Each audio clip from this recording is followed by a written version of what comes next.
teman-teman, Pak Greg, apa kabar? Eh, Berjumpa lagi sama aku dalam pertemuan virtual kita. Tapi dalam video kali ini aku akan menjelaskan tentang seseorang yang sedang mengalami gangguan jiwa. Apakah dari teman-teman sudah pernah merasakannya? Jangan saya. Tapi sebelumnya saya akan menjelaskan tentang apa itu gangguan jiwa. Kalau menurut pertanyaan, apakah sebaiknya rumah sakit mengizinkan seseorang dalam gangguan jiwa untuk dirawat secara langsung atau hanya memerlukan obat antipsikotik? Gangguan jiwa adalah sindrom atau pola perilaku yang secara klinis bermakna yang berhubungan dengan distres atau penderitaan yang menimbulkan gangguan pada satu atau lebih fungsi kehidupan manusia. Ada penyebab dari atau faktor resiko gangguan jiwa. Kejadian gangguan jiwa yang terjadi dapat ditimbulkan akibat adanya suatu pemicu dari fungsi efektif dalam keluarga yang tidak berjalan dengan baik. Apabila fungsi efektif ini tidak dapat berjalan semestinya, maka terjadi gangguan psikologis yang berdampak pada kejiwaan dari seluruh unit keluarga tersebut. Saya sedikit menambahkan tentang fungsi psikologi jiwa yang tidak sehat atau gejala gangguan jiwa. Yang pertama, perasaan tidak nyaman, perasaan kurang percaya diri, kurang memahami diri, kurang mendapat kepuasan dalam berhubungan sosial, ketidakmatangan emosi, kepribadiannya terganggu, dan mengalami patologi dalam struktur sistem saraf. Apakah teman-teman pernah mengalami gejala-gejala itu? Selanjutnya saya akan menjelaskan tentang diagnosis gangguan jiwa. Salah satu tes yang resmi dapat digunakan untuk mendiagnosis gangguan jiwa adalah MMPI 2 atau Minnesota Multiphase Personality Inventory. Tes MMPI 2 adalah sebuah alat tes inventory yang berisi banyak pertanyaan dengan option ya dan tidak. Tujuannya adalah untuk mengetahui kepribadian seseorang, terutama gangguan-gangguan psikologis yang ada di dalam diri seseorang, seperti gangguan antisosial, gangguan seksual, gangguan depresi, kebohongan, dan lain sebagainya. Nah, selanjutnya, apakah itu obat antipsikotik?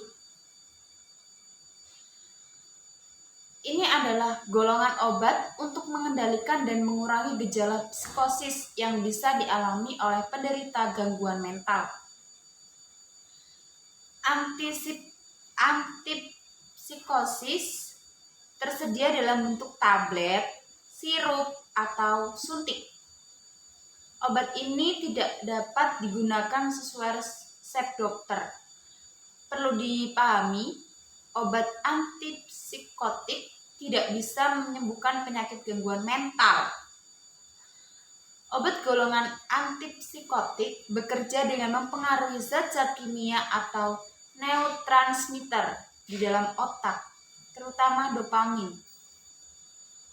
Sedangkan kadar dopamin yang terlalu tinggi bisa mengganggu fungsi otak hingga dapat menyebabkan perubahan perilaku emosi dan perasaan, serta mempengaruhi pengendalian pergerakan otot.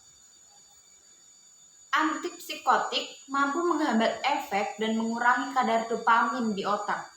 Hal tersebut juga dapat berpengaruh pada kadar neurotransmitter, yaitu serotonin, noradrenalin, dan asetilkolin, sehingga membuat kadar masing-masing zat kimia di dalam otak kembali seimbang.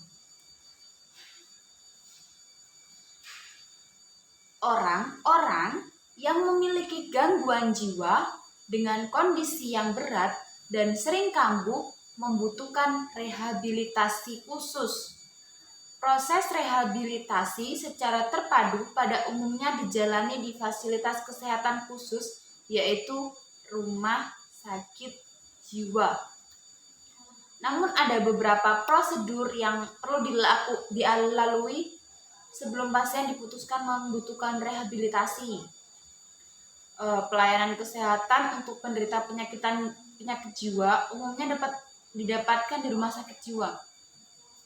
Alasan utama pasien dengan gangguan kejiwaan membutuhkan penanganan khusus di rumah sakit jiwa, yakni yang pertama, memastikan bahwa kondisi pasien dapat dievaluasi lebih ketat, mendapatkan supervisi agar pasien tidak membahayakan dirinya sendiri atau orang lain, memberikan perawatan yang lebih menyeluruh seperti pemenuhan kebutuhan gizi dan sosial, memonitor respon pasien terhadap pengobatan dan terapi.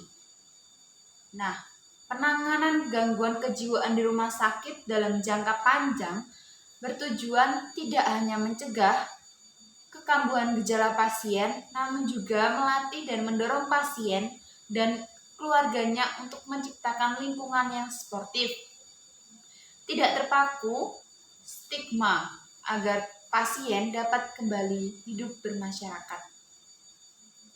Itu sedikit penjelasan saya tentang apakah rumah sakit mengizinkan untuk orang dalam gangguan jiwa itu dirawat.